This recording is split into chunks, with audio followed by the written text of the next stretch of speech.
Financial red flags in relationship, signs you're dating or married to financial chaos. Sino po sa inyo dito ang gustong mag-asawa at magkaroon ng problema? Joke lang po. You know what? Love might make your heart skip a beat, but if you don't have money, it will really tear your wallet. Believe me. So sa episode na ito, pag-uusapan natin, how would you know that there are red flags in your relationship between money and love? Hi there, this is Chinky Tan, your pambansang wealth coach. Welcome back again to Chink Positive, your favorite podcast about finances and life. Alam mo, today we're going to talk about something many people ignore until it's too late. Yung mga red flag in relationship. I always tell people that prevention is better than cure. Do you agree? Kasi sa totoo lang, marami po pag na-in love po talaga, hindi na nakikita yung factor ng practicality. At chine-check na lang yung emotional part, pero not na the practical part. Alam mo, sasabihin ko sa inyo, pag kayo kinasal, love doesn't pay the bills. Oo, yung bahala na won't build a good future. Kaya nga in this episode,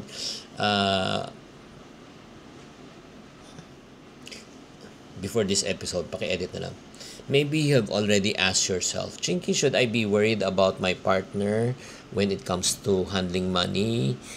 I will say yes. Why do we keep on arguing about money? 'Di ba? Ay nako, issue 'yan.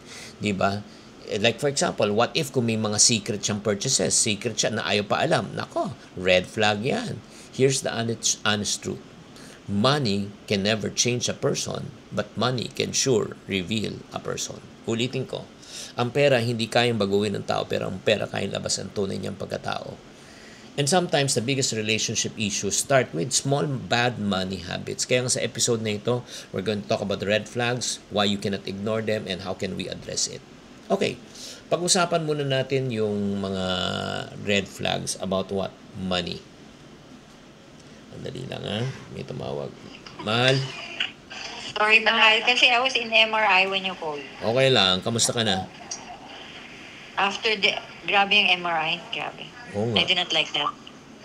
But ever since naman, So, hindi mo naman gusto after Oh, pero nakalimutan ko na yung feeling na yun Pero syempre. ano?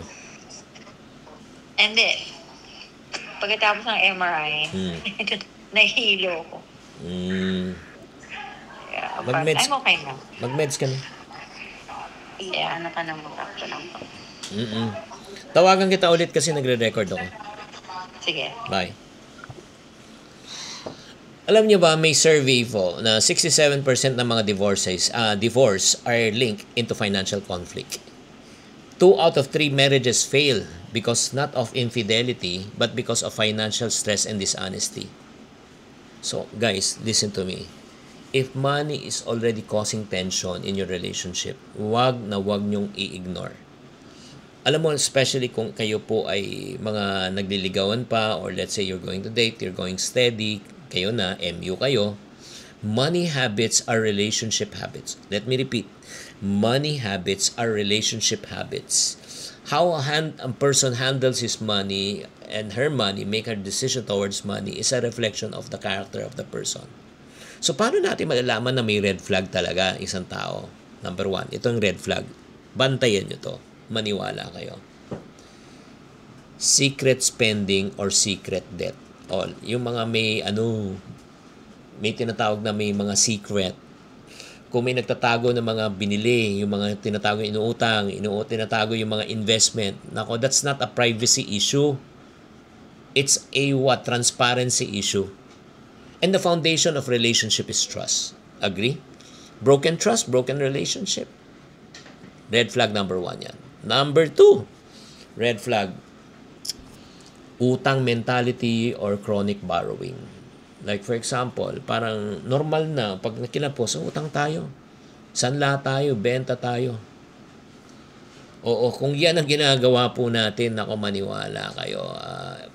Isang second yan because alam mo, borrowing is not the solution to a problem because you cannot solve a permanent problem with a temporary solution.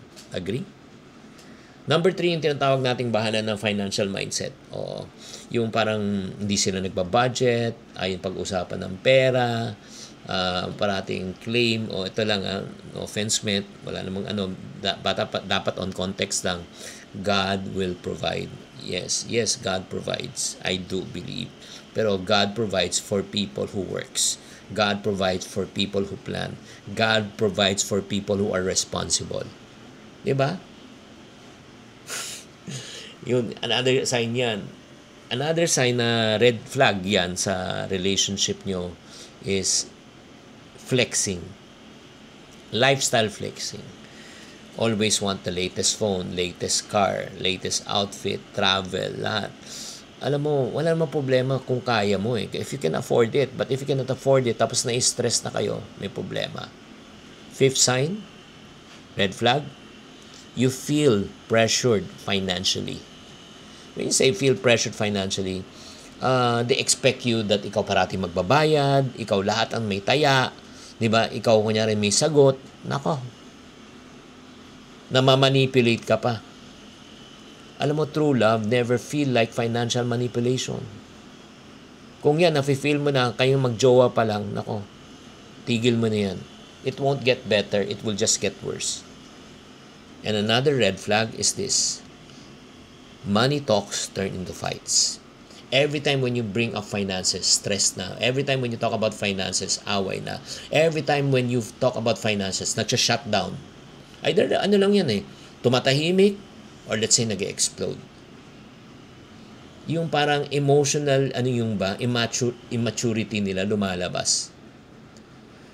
So, ang ibig sabihin ko ng red flag, it doesn't mean say that you should walk away from the relationship. Ang ibig ko sabihin lang, it needs to be addressed. Sometimes, it's a wake-up call for us to have really an honest conversation na kailangan ayusin ito. The reality is this. Love cannot fix it. Genuine conversation, genuine honesty, genuine, probably, telling yourself na talagang you need to improve on something, that's the only time that it can be fixed. Kaya mga kapatid, I've seen this so many times. And sometimes, yung mga kino-coach ko, they ignore this. Soon to regret. Bakit? Ang ending na kanilang relationship, hiwalay. And I don't want that to happen to you, especially if you are a follower of mine. Let me tell you the truth, people don't change under pressure, but they change if they are willing to accept that they are wrong. Number 2, they are aware of their wrong. And number 3, they want to be accountable for the wrong things that they have done. Kaya mga friendship, I want to issue you a challenge this week. If you are in a relationship, ask yourself, ikaw mismo, wag na yung partner mo, what are you avoiding financially? Ano yung mga bad money habits mo na tinatago mo na ayaw mong malaman niya? Don't ignore, again, the red flags. They won't go away. They will just grow in time. You can fix your money problem, but honestly, if you don't fix it right now, you will suffer later. And I don't want you to experience that. So para sa mga tao who wants to fix your money problem but you don't know how you feel lost, please reach out to me. Reach out to me and I would be glad to help you. It's either you can join my group coaching session or my one-on-one coaching session if you need na talagang time. Kasi may mga iba hindi naman pwede i-share publicly. So if you are interested, just reach out to me at my Facebook account with 6 million followers. I-message mo na lang ako. Once you message, ask for how can I be part of your group coaching session. Thank you very much for tuning in. I would be glad to help you out in every other way. And please don't forget to like, follow, and subscribe. Tatandaan, to every problem, there's always a solution. If you're not part of the solution, you're part of the problem. Always think positive. Bye.